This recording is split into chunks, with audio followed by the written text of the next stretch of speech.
What's up, everybody? Welcome to the Artists of Data Science podcast, the only self-development podcast for data scientists.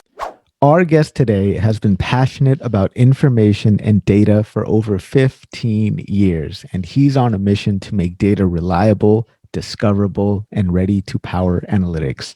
He's earned a PhD in physics with a specialization in quantum photonics and was hired as the first data scientist at an organization before making his way into data architecture. As soon as he entered the data world, he learned firsthand that the data science hype that gave him a job also created a gap between perception and reality. Having lived these problems firsthand, he decided to start what is now the Data Project, a podcast to bridge the gap between data users and data experts. Through the Data Project, he speaks about the non-technical challenges in data and information management, hoping to inspire a healthier and more effective way to work with data. So please help me in welcoming our guest today, a man who views data through a human lens, Loris Marini. Loris, thank you so much for taking time out of your schedule to be on the show today. I appreciate having you here. It's a pleasure to be here. Yeah, man, I'm absolutely excited to chat with you. I'm going through a lot of the same challenges that you have gone through before as the first data scientist in our organization, and then bridging that gap. So I'm excited to chat with you. But before we get into all that, man, let's learn a little bit more about you. Where'd you grow up, and what was it like there? Yeah, so I grew up in Rome, I would say. Technically not the center. So we're talking about 45 to an hour drive away from the center on a Sunday in the middle of August. On a typical Monday, it'll probably take 2 hours because it's congestion and it's a big mess. Now Rome is beautiful, man. It's a beautiful city, obviously. I mean, it's very famous in the world for the the history and the museums and the cathedrals and the art in general. But it's also a pretty intense place to live because Italy is not famous for its smooth bureaucracy, I guess. So we have our challenges, and that means that basically everything you want to do takes a lot of time and patience. So it's never a straight line from A to B. You kind of have to go around many corners. Sometimes new corners appear. The landscape changes in front of your very eyes, and you're like, "How the hell is this making any sense?" But yeah, so this is the context. 45. So it's a city that's actually, to my surprise, very famous. It's called Tivoli. And it's a 10 minutes drive from Villa Adriana, one of the ancient villas of the Roman Empire.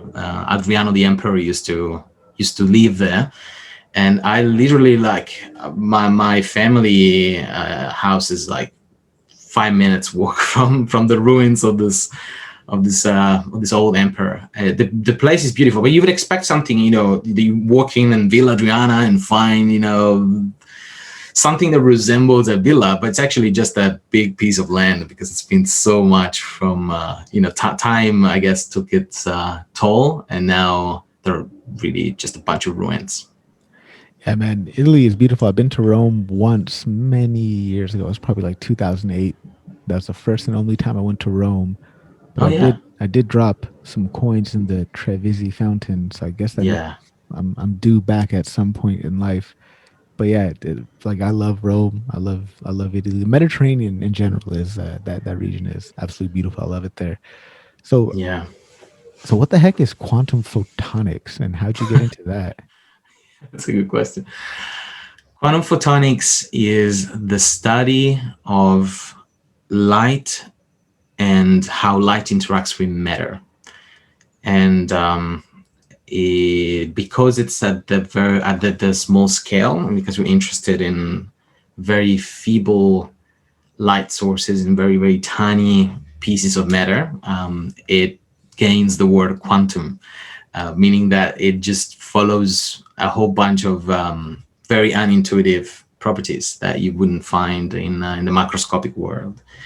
The big why people bother study quantum photonics is that we, in the last 20, 30 years, we have enjoyed a very smooth and predictable Moore's law, which is, predicts the doubling of number of transistors in any CPU every 18 months. And it's been, holding true, very empirical. There is no particular closed mathematical formula for that, but, Moore noticed this pattern and has been going for a long time. And it's only in the last 5 to 10 years we noticed a saturation of that trend. And now it's a reason why our MacBook Pro 16-inch today doesn't have 10 times or 12 times the number of transistors they used to have 10 years ago, or 5 years ago. And so people are wondering, what's going to be next? And, we can't pack more transistors in the same chip.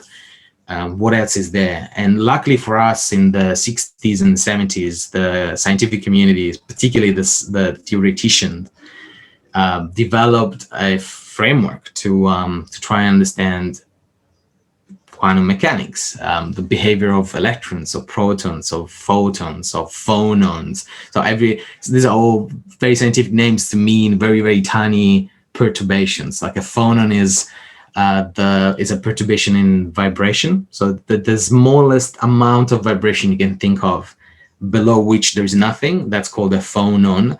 And a photon obviously is the equivalent for light. It's the smallest electromagnetic perturbation that you can think of. So it's the smallest amount of electromagnetic energy.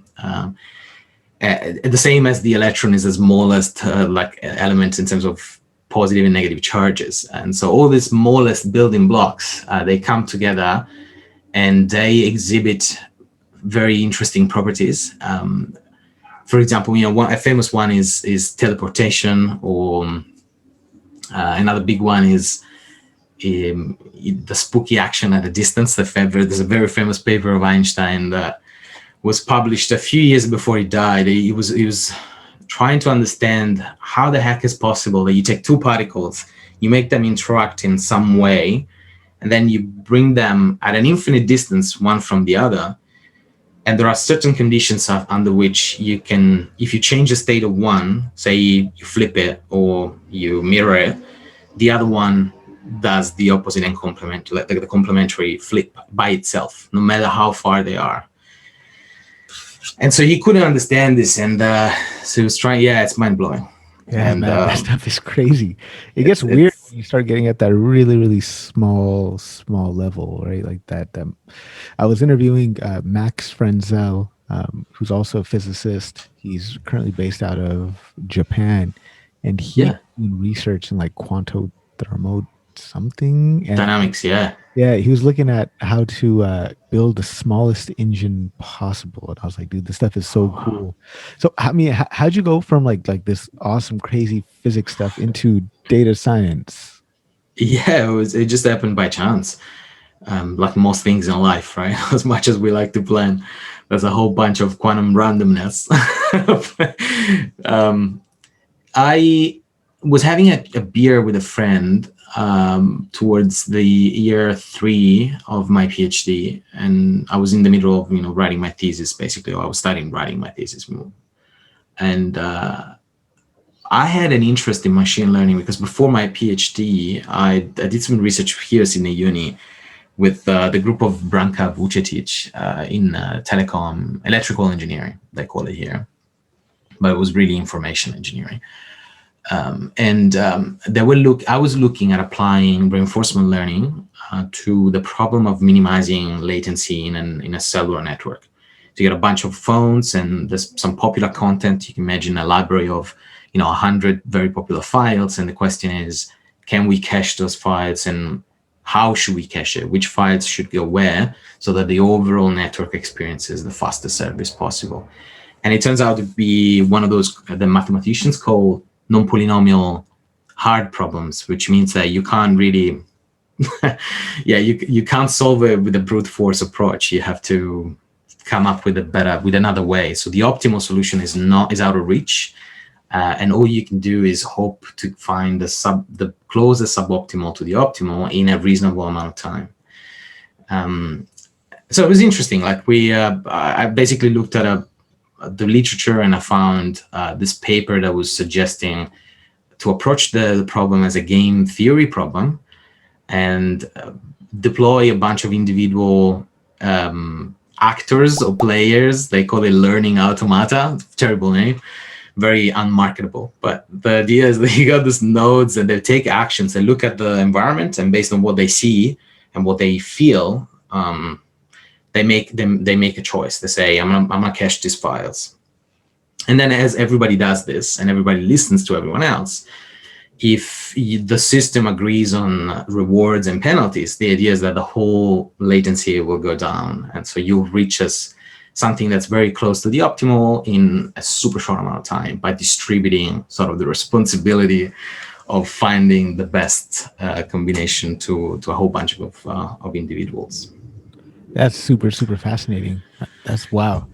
Yeah, I really loved that piece of research, but it was very short. It was like 6 months, and I was mostly coding it at the time in MATLAB and proving that it worked in that context too, as long as we made a whole bunch of assumptions, and that was useful and interesting. But it connects to my PhD because I was technically a staff member. I was a research assistant, and I had access to a whole bunch of courses that the university provides to staff. And one of those was how to be like a path to become a better lecturer. And I always loved teaching, so I was like, I'm gonna check it out. So I go in this big room, and I find this what then became my supervisor. That was there. He was new, was setting up a team, and he asked a question to the professor, and I kind of picked up his accent. I was like, this guy's Italian. I should go and check. Say hi. I say hi, and he said, I've got a laser lab that I'm putting together. Do you want to check it out? I was like, what are you talking about? And so that was love for first sight. When I saw the lab, I just fell in love. I couldn't resist.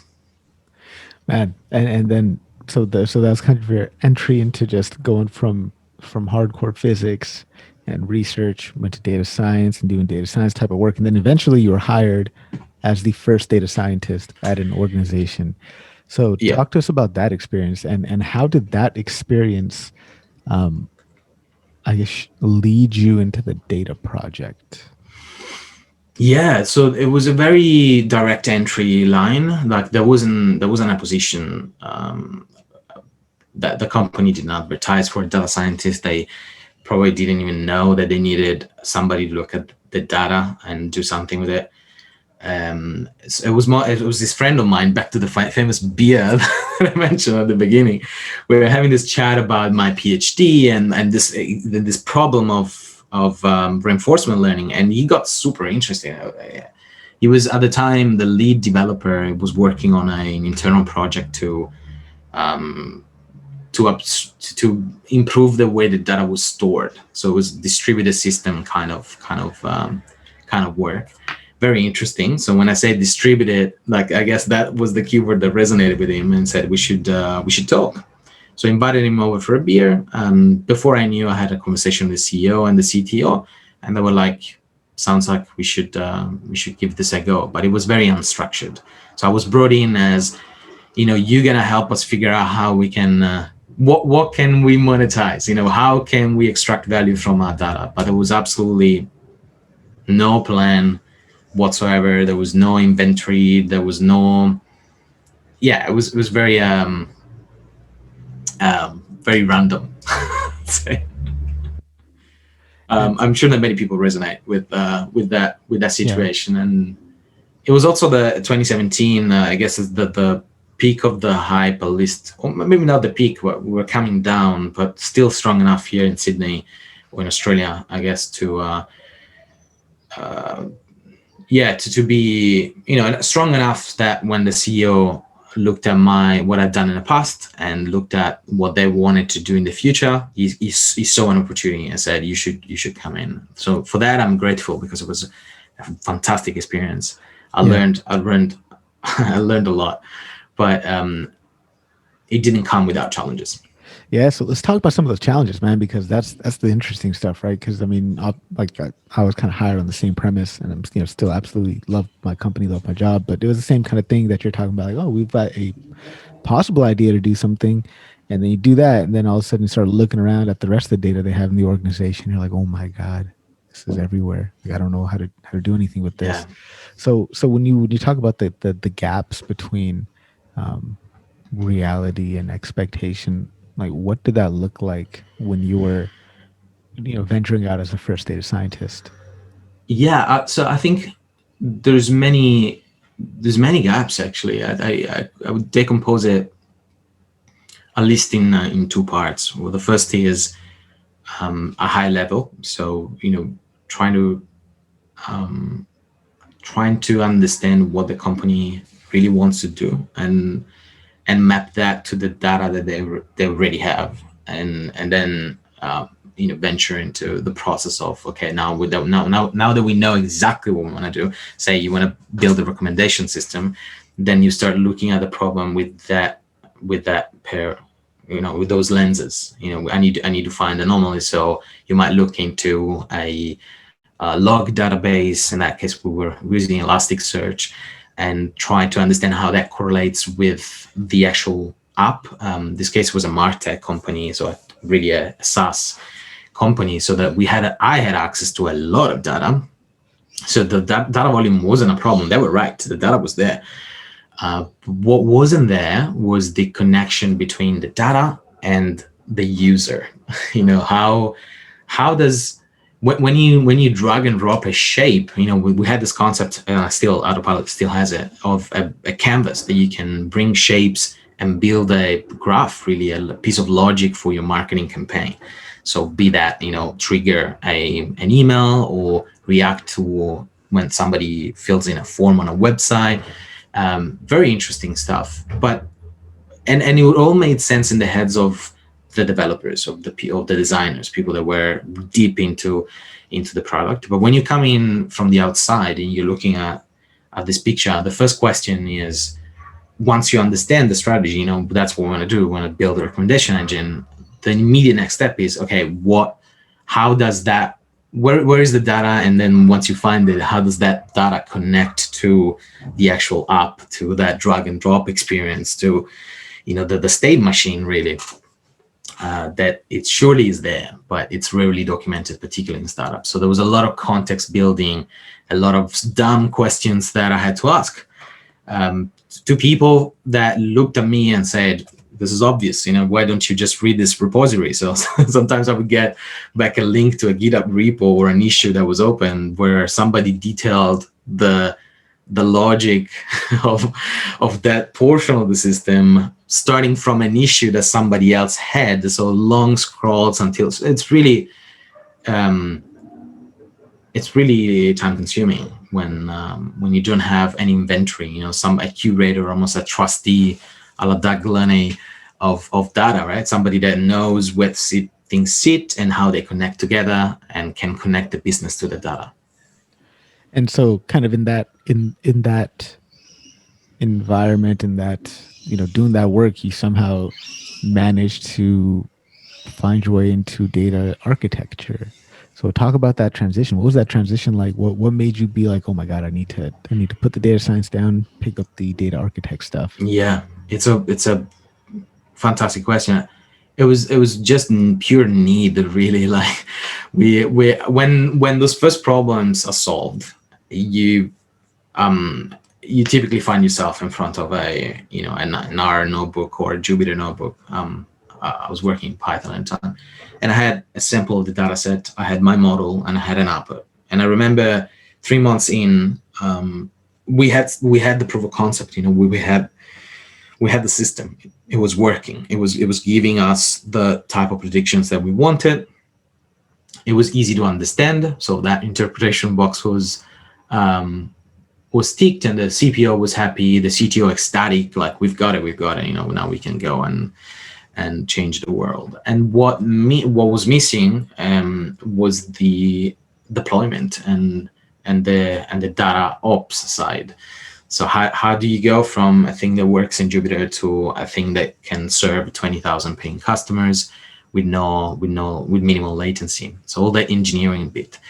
And I think we underestimated it. And so that's where the second element, which is, so strategy was the first. The second one is literacy. There's a tendency I found for people that are really deep in software development to assume that data is just like software development, but you just need a bigger hard drive, right?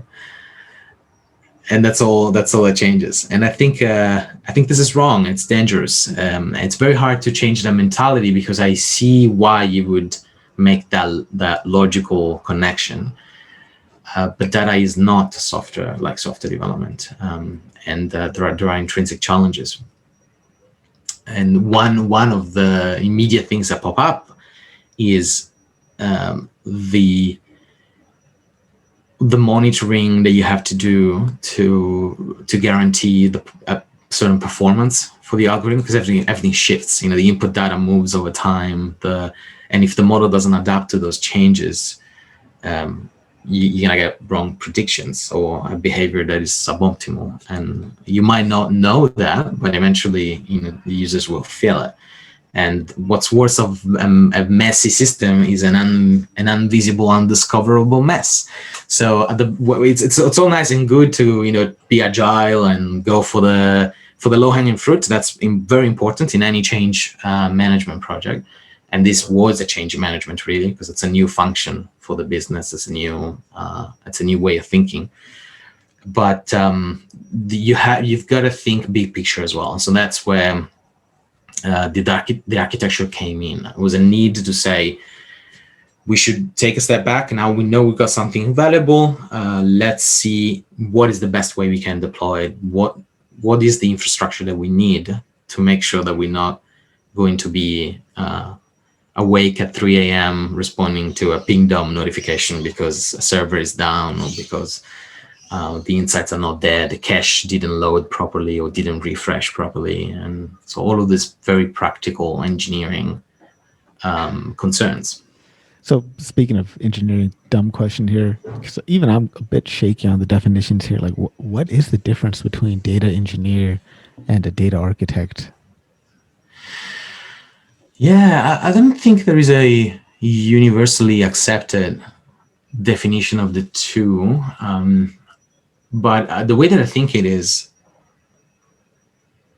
an architect should really be focused on the fundamental, foundational kind of choices that are hard to change, that are really expensive to change. Like an example that I make often is the highway.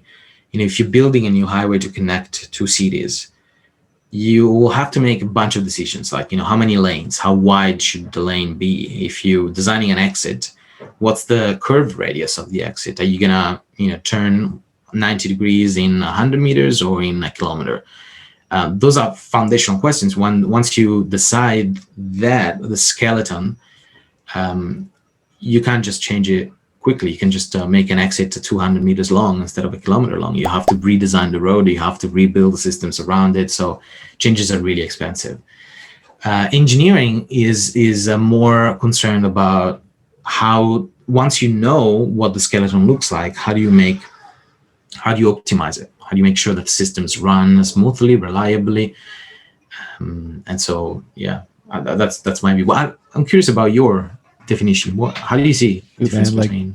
I really don't really truly understand the difference between a data architect and a data engineer. I know that, I just say, okay, well, when I hear data architect, to me, it equates to software architect, meaning that this is the person who kind of draws the maps and, does the diagrams and kind of makes the plan for everything, but then leaves the actual implementation of those details to somebody to code up. And that person who codes that up is maybe a data engineer. I mean, I don't know. Yeah, I think I would agree with that, except that I'm more and more I'm thinking, does the abstraction of detail have to be there to make the distinction? Because a famous example is DevOps, right? The movement that we all familiar with in software development, the concept that you can't separate development from operations, because development is the phase where you're thinking about a new idea, you have the high level concept. Operations is the team that actually has to make that happen reliably at scale. And so if you separate those two, what tends to happen is that you make assumptions in development that are not going to be true in operations, and people in ops will have problems. And this is true in software, but it's true in food as well. There's a very practical example from my wife. She used to work at a food company in the NPD, the new product development team. So all about dev, developing the concept, developing the new idea, the new recipe. And then ops was in charge of, okay, now you have to make 1,000 liters of this soup by next week. So they had that kind of problem. So I think it's more of it's across industries. So we need to bridge this too. And with going back to the architecture that you just mentioned, I think an architect that just focuses on the high level stuff without taking into account the details is not doing a good job, I think. Yeah. I think you got to be able to go up and down. It's just a matter of what you focus more. Yeah, I got to have kind of both the clouds and the dirt there. I mean, obviously, like I'm definitely, you could see the ignorance I have towards what these roles do. But what do you think a data scientist, at a minimum, I guess, should know about data architecture and the role that a data architect plays? It's a good question. I think it's hard to answer because the word data scientist is very cloudy as well. But I'm going to make a bunch of assumptions to simplify the problem. So if we assume that a data scientist is somebody tasked with with taking some raw data and extracting useful information out of it, useful and actionable information, and that's it. Just that bit. Is not responsible for putting the stuff in production. Is not responsible for making systems reliable. So it's really just the scientist, not the engineer. Then I would say knowing about modeling is enough. But this is an abstraction. Is the assumption I just made is very far from the truth. In real life, you cannot decouple those two. And so in a sense, I'm not surprised that the term data scientist is not well defined, because it kind of appeals to the end goal. I want to extract data, information from that. Okay, great. That's the useful bit, but how are you going to do it? And you don't need just science, you don't need just engineering or architecture or design. You kind of need everything at once. And so I'm a big fan of this holistic view. I don't think anyone can. It's not useful to put people inside a box and say this is exactly what you're going to be concerned with, and everything else just ignore it. It can be useful as long as we make those edges a little bit more soft. So we have, this is your concern, but as a data scientist, you're concerned about modeling, maybe, but you should take into account what's around you. And I don't know, what's your view? I mean, yeah, I mean, it's blurry to me. I think I forgot what my question was somewhere in there. But I don't know, like so we just hired a data architect at my company. He's a software developer that we kind of moved up the ranks, and he's acting as a data architect, and he's very much so has like the software development mindset. And me, as somebody who's just a statistician, academic type of statistician, having to understand where software development is coming from, and then now trying to understand where a data architect is coming from, it's been extremely challenging for me. 1 second, I had some weird notification pop up here. I'll have to edit this. Yeah. Yep. All right. I don't know what's going on here. Zoom was trying to sign me out. My apologies for that. Oh, no, it's okay. Yeah, that was so weird. So good. Something popped up that said that you've been signed into multiple locations. Muted? Yeah. For me. So, all right. Can you hear me? Okay. I think I lost you. Okay. How about now? Okay. You're back. Okay. All right. Give me one second. It said my internet was unstable. My apologies. My It's God. okay, man. It's Yeah. okay. Take your time. Yeah. So hopefully we should be back to normal now. That was weird. But yeah, to answer your question about what I think a data scientist should know about data architecture, first of all, just maybe trying to understand what it is that an actual data architect does and how the work that they do enables your work to be a bit easier, right? Because I think as data scientists, at the end of the day, we ultimately are end users of data, right? I mean, I'm beginning to realize that more and more now as I try to help my company develop a data strategy, is that all my life I've just been somebody who uses data as an end result, right? Like it has some origination and lineage far before I come in contact with it. And I think that the way I see it is that maybe a data architect is somebody who is more involved in that, you know, how the real world phenomenon is generating data and how are they capturing that and storing it and disseminating it through an organization. That's kind of my understanding of what the data architect does, but I definitely could be completely wrong. Yeah, it's definitely one way to look at it. It's also easy to absorb. The one that I have in mind, I sometimes I get a lot of pushback when I talk about my interpretation of that architecture from engineers, because we like to put labels on ourselves and to identify what we do and who we are, and ourselves with what we do and so the question is, I am a data engineer or I am a data scientist, but I think those labels are less and less useful when you try to focus on the outcome.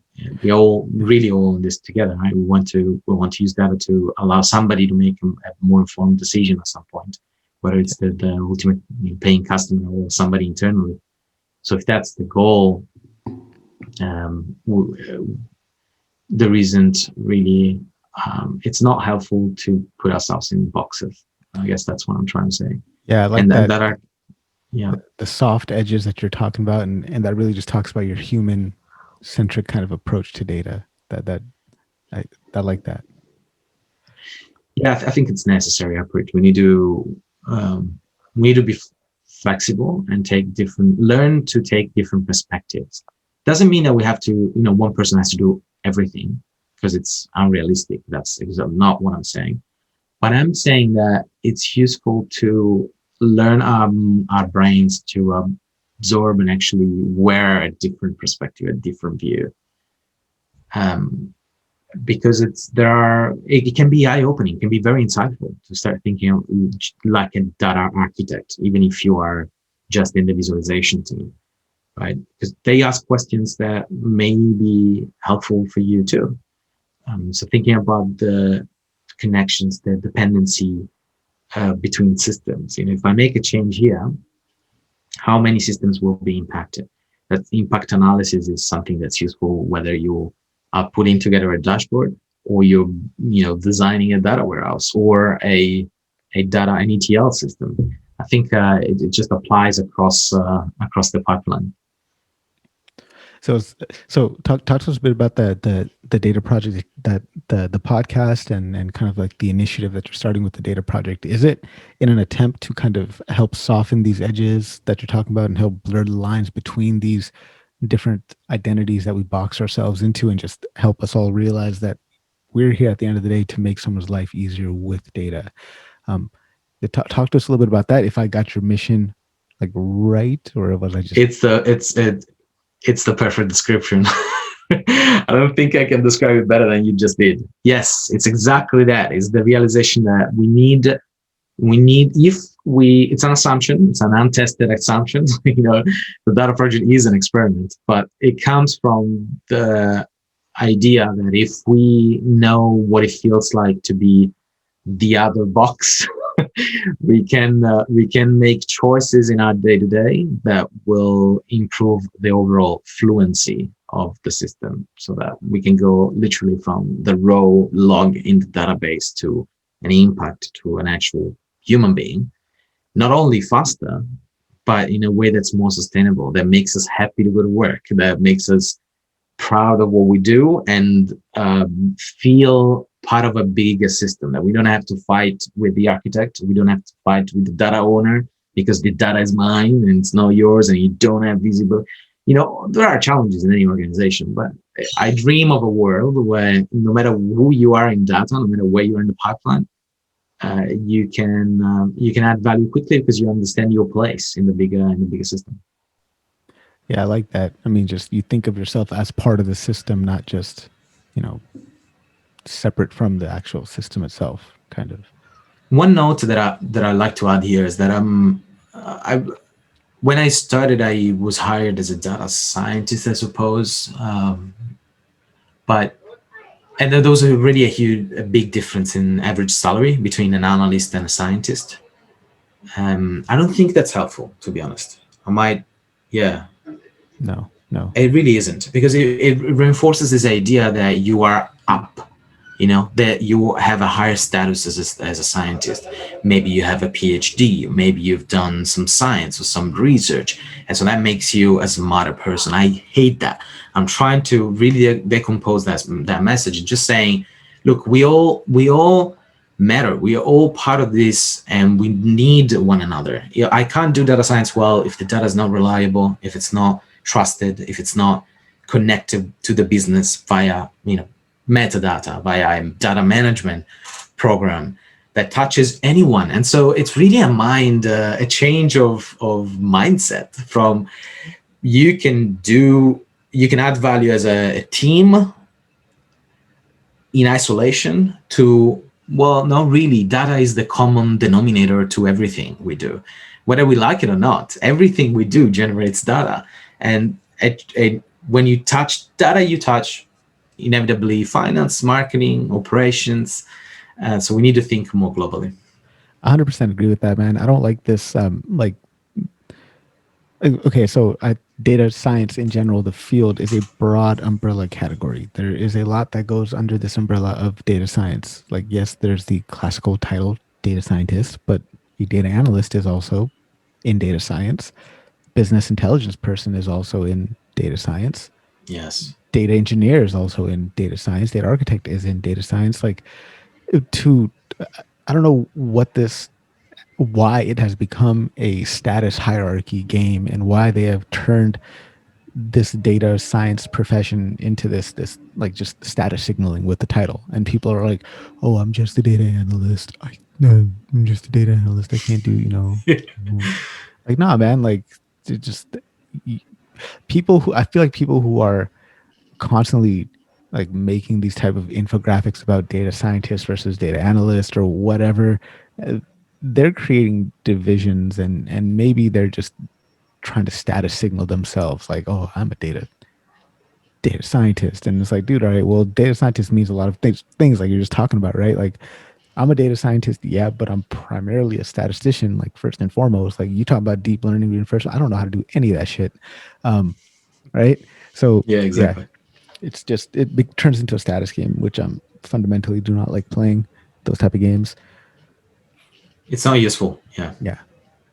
So I got a chance to read through a lot of the blog posts that you have on the data project, and I feel like there's so many good bits of wisdom and insight in there.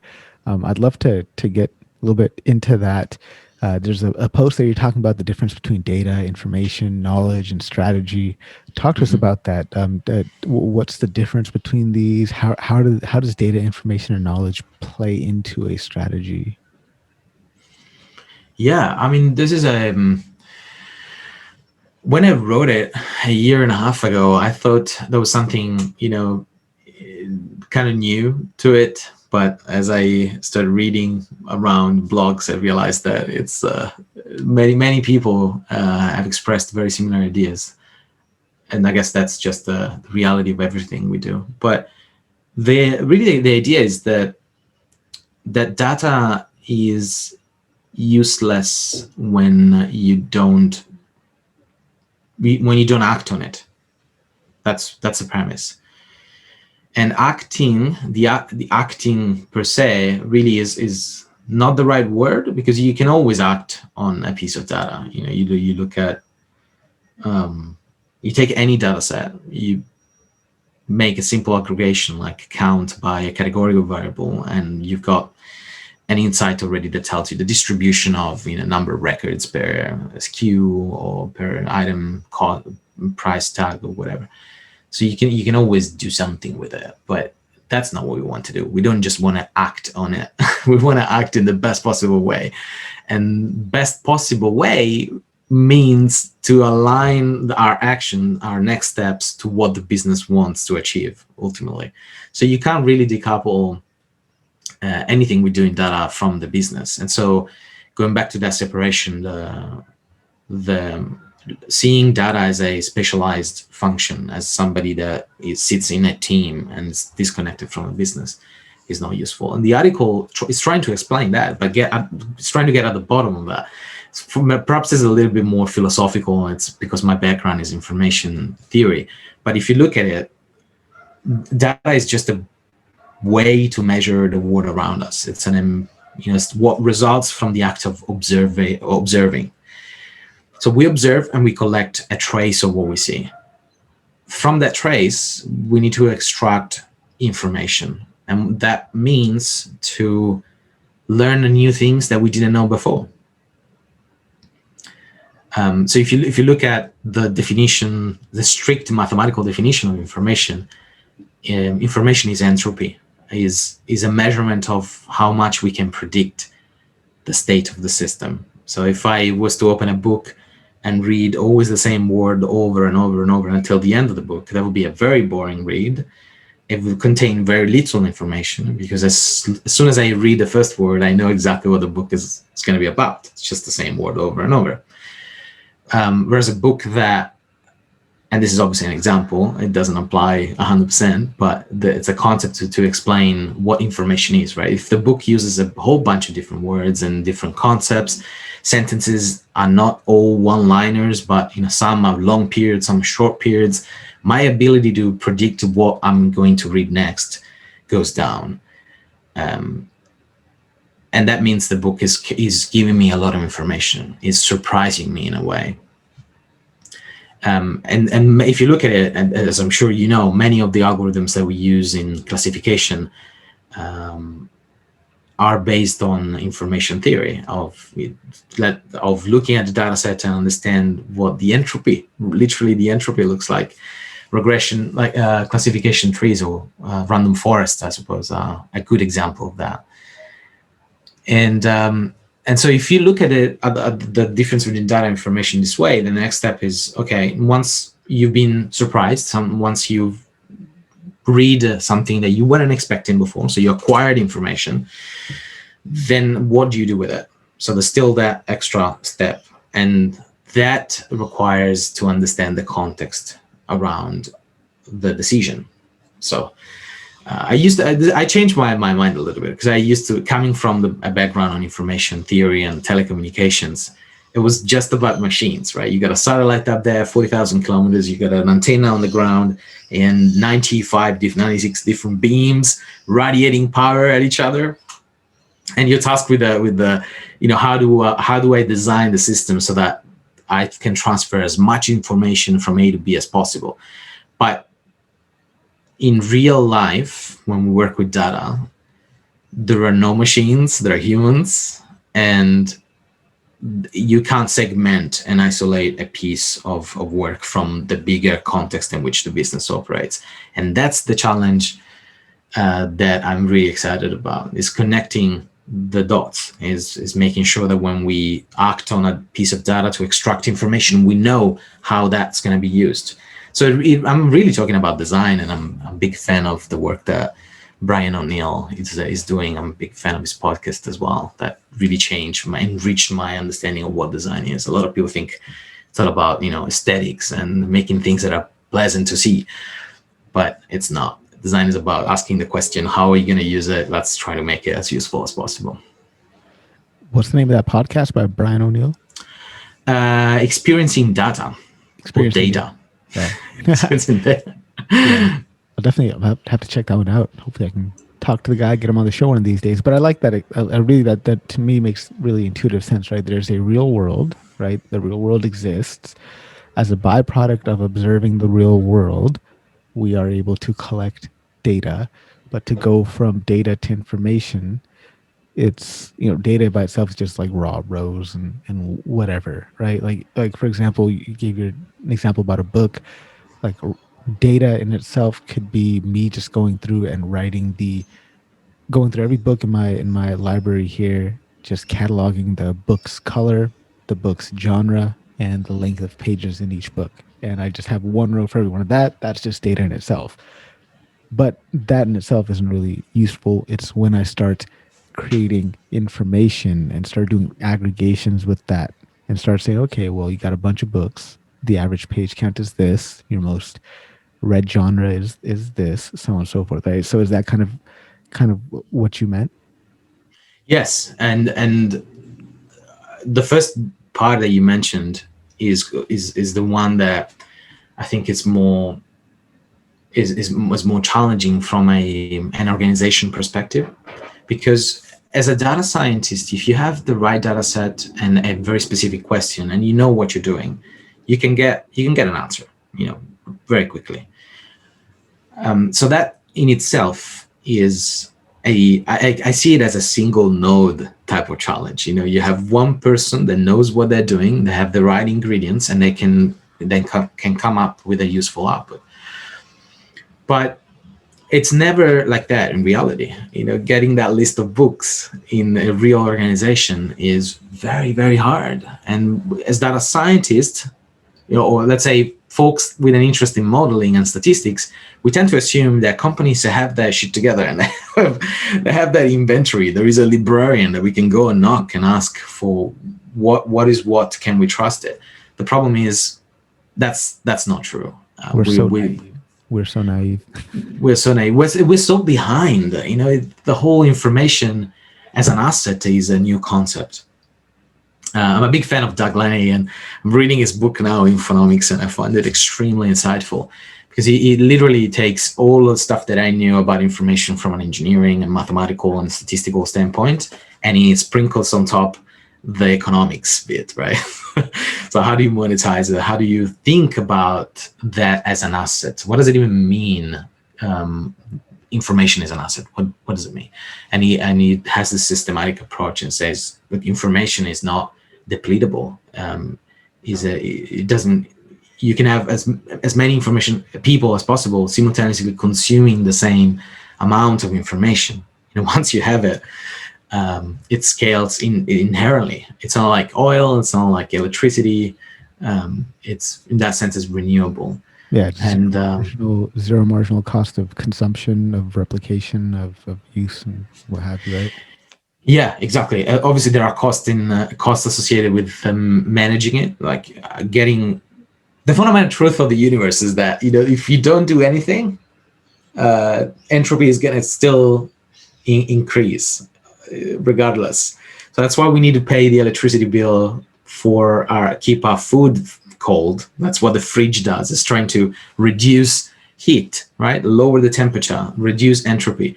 That reduction of entropy is gonna cost money, and there is no way around it. That's a fundamental truth of physics. So that's true in data too. If we want reliable data, if we want to be able as data scientists to rock up and say, I understand the problem, I can take data, and within a day or less, I have an MVP ready.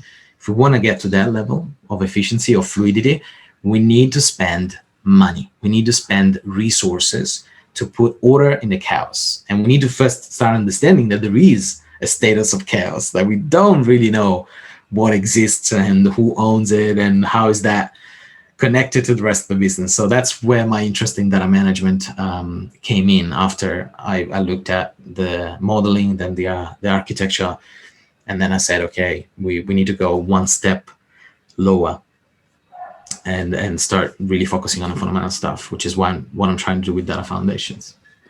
So let's talk about that, about data management. So we'll just take my case as an example, since I'm going through this at work, right? So I've got an initiative at work where they're telling me develop a data management strategy. I don't even know where to start, right? So I've been trying to educate myself. I've been reading books like Data Strategy, Modern Data Strategy. I've been reading the Data Management Toolkit, and then I've also got Scott Taylor's Telling Your Data Story. Oh, Um, nice. Yeah.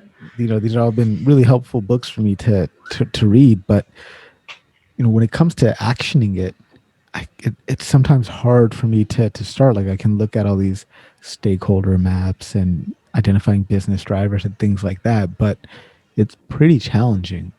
And Yeah. if where does one start, right? Where do we start when we're trying to from the ground up grassroots movement, trying to implement a data strategy in an organization? I I don't have a ton of experience, so my answer is going to be based on a mix of intuition and what I've seen, right, in playing with change management. And I think the grassroots idea is very important. You need to have people excited and understand the urgency of the problem, that really feel the pain uh, of of the chaos um, around data, and they want to do something about it. But as you said, data management is a program and not a project, and its whole purpose should be to help the business achieve the vision. So I would say that I'm a big fan of Scott Taylor's book. It makes a ton of sense. You got to start from the vision, understand what the senior executives really want to achieve, and take that and I'll start asking questions on the ground to people that know, what the status of things is. Do you have the data to back it up? Can we achieve it? Can we actually do it, or do we have to make up stuff? And in that sense, is very much a human challenge. Um, it's about motivating people. I'm talking, using their language to explain why data management matters. And perhaps an example, I was just listening to Doug's latest podcast on the data futurology, and he mentions this example of an airline that, because of COVID, planes weren't flying anymore, and all they couldn't sell the planes because they didn't own it; they were leasing it. And so they went to the bank and said, "Look, all we have is this customer loyalty data. What can we do with it?" So they got a specialist to look at it and understand the value of the asset. And it turned out that the data set itself was worth 3 times more than the company. So that blew my mind, right?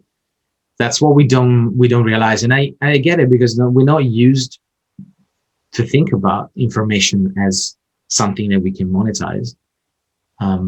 But once you take that perspective, it becomes way more compelling. You can go and talk to a CEO and say, "Look, let's talk about bottom line. Let's talk about what you want to achieve, and let's understand that there is already a ton of value in the data that you have.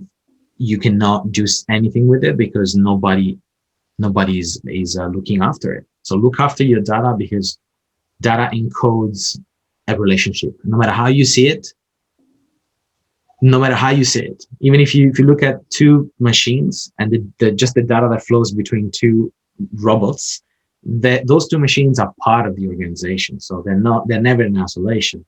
So there really isn't a case where you look at a piece of data or an amount of information and you say, this has nothing to do with people. Because if we are in business, we're trying to do something for people, whether it's our partners, our suppliers, or the paying customers. So it's all about people in the end.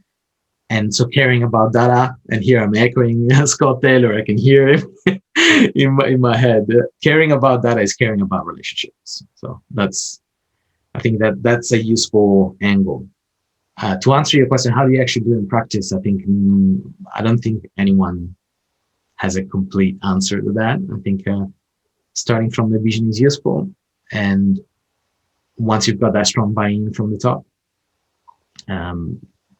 try to champion the communication between everyone involved, and it's really a collective effort, I think.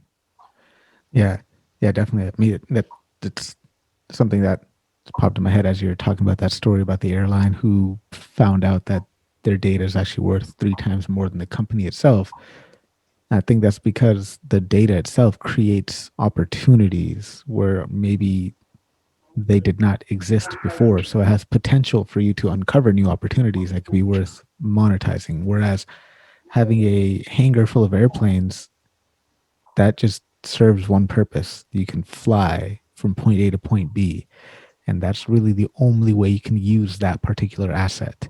Exactly. Whereas data can be used and leveraged in multiple different ways. So it creates opportunities.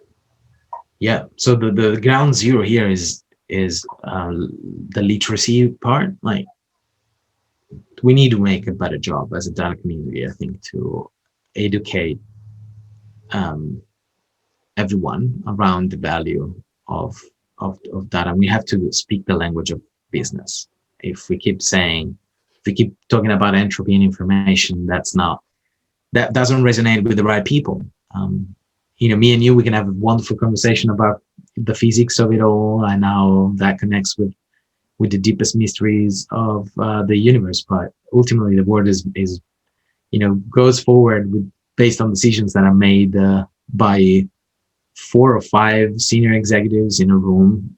And if they don't see it, if they don't get it, you're never going to get that strong support that you need to implement the program. It's never going to see as a strategic imperative. It's always going to be perceived as a tax on someone's time. Oh, we need to look after the data. We need to clean those fields. We need to remove null values. And people are like, really? Like, my performance is measured on how many recommendation algorithms I can pull up together. If you want me to clean up that database, I'm going to lose so much time. And so, you know what I mean? Like, it's this very limited, short-sighted mindset that I think is hindering the new big challenge of how do we manage data. Yeah, I mean, because data is there to enable you to do other greater things, right?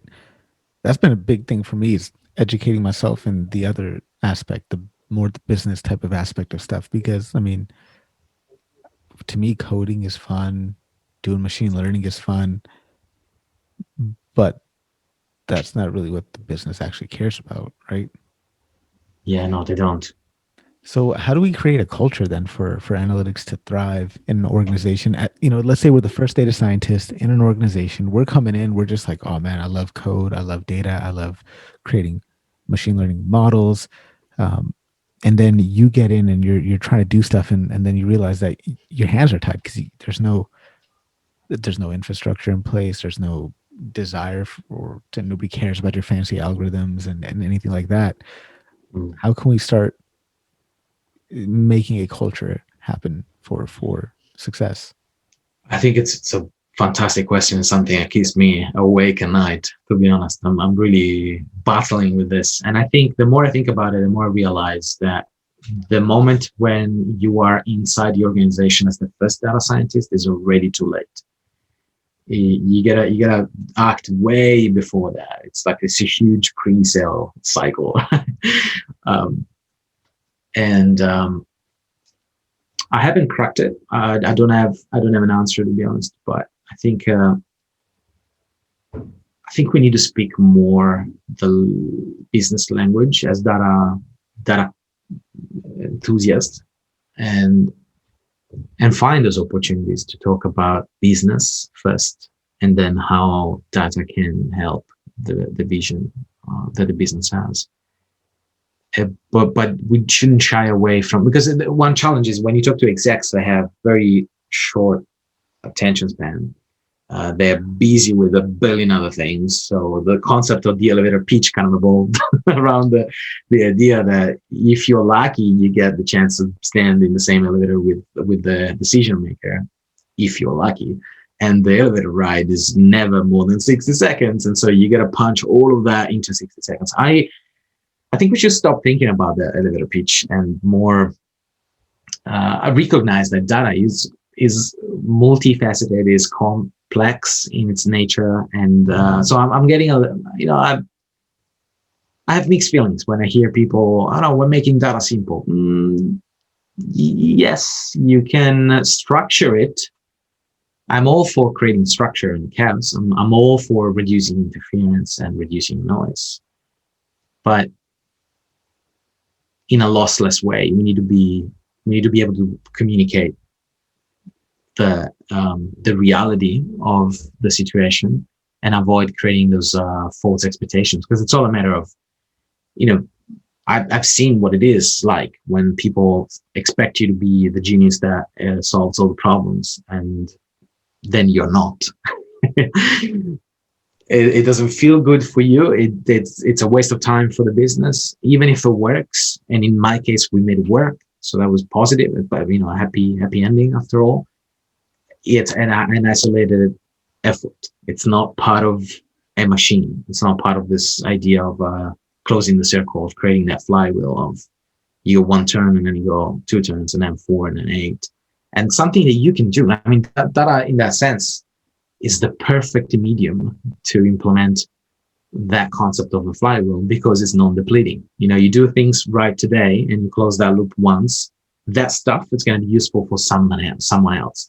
So one thing I'm really against is creating pipelines, is hiding pipelines in a language that only few specialized people understand.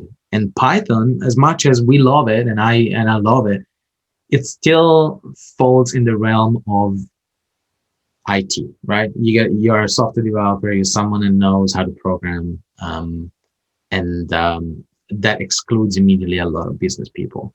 Whereas with things like SQL, and I don't want to get into an argument about Python, ETL versus ELT, but something like SQL that's more declarative, not imperative, it's way easier to create, to educate people to understand it. And that's important, because I, as a data analyst or data engineer or whatever you want to call me, I'm going to make assumptions no matter what. I will have to make assumptions because I don't have a crystal ball and I don't know the full picture as much as I strive to get it. And those assumptions are the pillars of everything that we will build in the future. So if those are hidden away and I am the only one that can look at it, that's, how do you achieve trust? How do you get somebody to trust what they're seeing? They have a dashboard and like, I don't know, I just see a line that goes up, but where does it come from? So we should, the tooling there is getting a lot better. But I think in terms of the literacy, it really pays off to have people in the organization to have the basic understanding of what is involved. And university is not the solution, because uni is always 10, 15 years behind. Yeah. So let's roll it back a little bit. You're talking about, if you're first data scientist in the organization, it's already too late. And then we're talking about some of the challenges when it comes to, transforming data and all that stuff. So you wrote about this ladder of data needs. So talk about this ladder of data needs. It goes from data integration, data access, and data transformation. Kind of walk us through that process, and then talk to us about why transformation, that part is so hard. Yeah. Well, the concept is very simple, really. Like the first step is, if you want to work with data, it means you want to combine it together. You want to apply some logic. You want to extract information. You want to get an actionable insight. Whatever it is you want to do with it, you first need to get the data, right? And so that means creating the smoothest path from I need to do something new. I know the business problem. Now let's see what data is available, and the moment in which you know what data is available, and you can pull it together and you can start massaging, plot it, filter it, start to understand it a little bit. And so the integration part is the first step, is turning, instead of going and knocking 50 different doors to get access to that Elasticsearch from the lead developer, and then ask access to that MySQL database that somewhere there it's the legacy system that still has valuable information, but nobody quite remembers who, has the credentials for it, or what is the policy to give you access in the first place. So you have to beg the CEO, do you think I should get access? Of course you should get access. What are you talking about? You're wasting 2 weeks, of time. Just get the data. No, I need the answer. So avoiding all that, all of that, and bring the data in a place really where you can go knock one door, you have access, and you can start doing stuff with it. So integration first. The modeling is the second. So once you have it in one place, you have to be able to make sense of it, to understand how it fits together. And so for that, you need structure. I'm a big believer that value comes from structure. If we just dump stuff in a lake, we end up, as we all know, with a data swamp, like an unstructured, undiscovered. Maybe it is discoverable, but still pretty messy, because you don't know what to trust. You don't know whether you should look at that record or that record, and how do they fit together. So and that's the hard part. That's the part where you act as a fridge, right? You're lowering the temperature. You're increasing order. You're removing chaos, and that part is very, very expensive in terms of time and brain power. It involves a lot of context extraction. There's a lot of design that goes into that as well, and there's a lot of architecture, like asking those low fundamental questions of how do we lay out these assets so that we can keep growing the system. We can, instead of letting it evolve into a spaghetti code where you can't make a change anymore. So a lot of these concepts are very similar to the software development. To software development. I think a lot of folks that love writing software are familiar with the concept of an evolutionary architecture. So how do you build that isolation between systems so that you can keep expanding them without losing track of, without getting crazy. And then obviously the third element is the consumption. So whether that's visualization or some modeling, that really comes downstream, but you have to establish the truth first, and you have to do it reliably. Unfortunately, there's no way to decouple the reliability part from the business correctness, because an analyst could create a model that is accurate, that reflects the business intentions, that reflects the reality of the problem, and then answers the problem. But if the whole thing lives in an Excel sheet, it's not going to be useful to the broader organization. Thank you so much for that. I really appreciate that. So, Loris, let's do one final question before we jump into the random round here. Oh, yeah. It's 100 years in the future. What do you want to be remembered for? It's a good one. A loving father.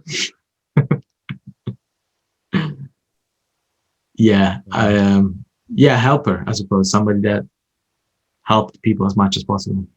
Absolutely love it, man. And definitely I think you're doing that with your podcast, and I'm excited to tune in and see your continued success with that. So make sure you guys, I'll include links to all that stuff, and we'll get to all your social stuff in a bit here, but I'll include links and everything for you there. So let's jump into the random round. All right. So as a physicist, what would you say is the most fundamental truth of physics that all human beings should understand? I know you kind of touched on it a little bit earlier. I think it's the uncertainty principle. Mm-hmm. A very humbling realization that we can never have a complete picture about a problem or about a situation that we're trying to observe and understand.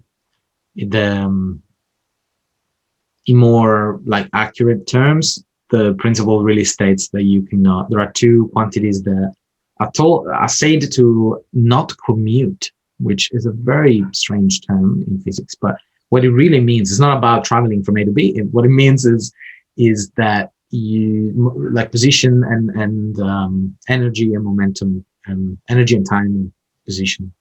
Momentum. I'm screwing the equation up because there are two versions, but there are two fundamental quantities that you cannot know with infinite accuracy. So if you know a lot about the position, you're going to have big uncertainty on the momentum of the particle, and vice versa. And so the equivalent of position momentum is energy and time. So if you know exactly when you observed a particle, you'll have a huge uncertainty on its energy, and vice versa. You know exactly the color of a photon, you cannot tell when you saw that photon. So it's kind of weird.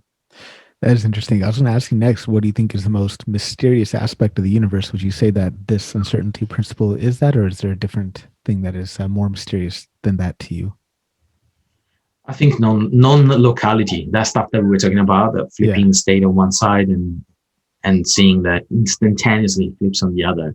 It's kind of a mystery. A lot of people have argued in the past that it was a violation of the speed of light limit. But it actually turns out that there is no information transferring. No information is exchanged between those two particles, because when you flip one, you know that deterministically the other one flips too. So you expect it 100%, and the fact that you expect it, you know it already, it means that there's no information, and so the speed of light is still safe, is the fastest, the upper limit. It's mind-boggling to me, man. So when do you think the first video to hit 1 trillion views on YouTube will happen, and what will that video be about?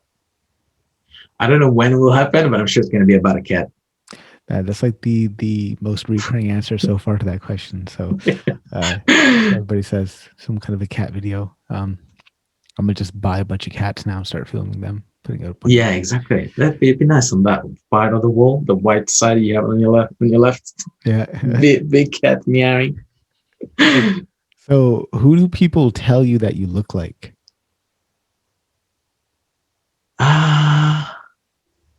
I don't get that actually a lot. Yeah, no, I don't know. What do you think I look like? That's a good question, man. I feel like you look like a young version of Walter White from Breaking Bad. Yeah, I can see it. I can see that. I'm laughing because when I chose these glasses, I actually wanted to buy a pair that looked a lot like the one that Walter White was wearing in the movie. And my mom, as the first thing she said on WhatsApp, she's like, "No, you look like Breaking Bad." I'm like, okay. What are you currently reading? Yeah, so I'm finishing in Photonics, and the next one I'm reading Insights, which is a book on self-awareness and introspection, which is really, really interesting. And my next one's actually going to be the CDO handbook, and the second book that you show me in your list, the toolkit. From Ernestine Beek. Yes, that's going to be my next. And I'm also excited about the Data Means Business and the Be Data Literate, the two other books that are ramping up quite heavily on LinkedIn. Nice, they're new reads, but yeah. But I'm a big fan of Leading Change by John Cotter, which I think is a classic, and it's trying to put a lot of structure into how do you make a change project successful. Definitely, I'll have to check some of those out for sure. I'm going to be interviewing Ernestine Beek in a couple of weeks, maybe a month from now. I mean, time is going by so fast for me, so I'm looking forward to that. Absolutely. What song do you currently have on repeat? I am listening to an old album from Avantasia, the super band that I think it's from Finland, and they do this progressive symphonic metal type of music. And I used to listen to them when I was a kid, and for some reason I got back into it and I have them on repeat. So there's no particular song, but anyone from the album Avantasia, I'm like, there's something about it that maybe it's because I'm getting a bit melancholic due to COVID restrictions and stuff. Yeah, I'll definitely check that out. Let's go to a random question generator here. First question on this is, what's the last book you gave up on and stopped reading? I don't remember, and the reason is that I stopped reading quite a few books because I approached the reading a lot as an experiment. So I have my Notion book vault with many titles, and I get 4 or 5 periodically. I start reading, and if I don't get inspired within the first 2 or 3 chapters, I just let it go. So I don't get that anxiety of finishing the book. Yeah, same here. I don't really care if I finish a book or not. I'm just reading it for the ideas. Just I'll flip around, inside out, upside down, left, right, middle, end, beginning, whatever. Just read different parts of it. What fictional place would you most like to go to? I'm terrible with those questions, man. Fictional place. Give me an example. So fictional place could be like Narnia. It could be like the Shire and the Lord of the Rings. It could be like that weird interdimensional place from Interstellar. I would want to go to where Avatar was shot, like the planet. Was Avatar the name of the planet, or just the name? I forgot of the name of the planet, but that was the name of the movie. Yeah, that one. It'd be cool to see a bunch of blue people going around and flying on huge bats. What languages do you speak? Italian and English. If you were a vegetable, what vegetable would you be? Oh man, an eggplant for sure. Nice. I love eggplant too. Spicy eggplant. Delicious. Loris, how can people connect with you? Where can they find you online? I think LinkedIn is the best place. And I'm on Twitter too, but it's mostly LinkedIn. Awesome. I'll be sure to link to your profile and link to your website and podcast and all that stuff. Again, thank you so much for taking time out of your schedule to come onto the show today. I appreciate having you here. And it's my pleasure. Thank you for having me.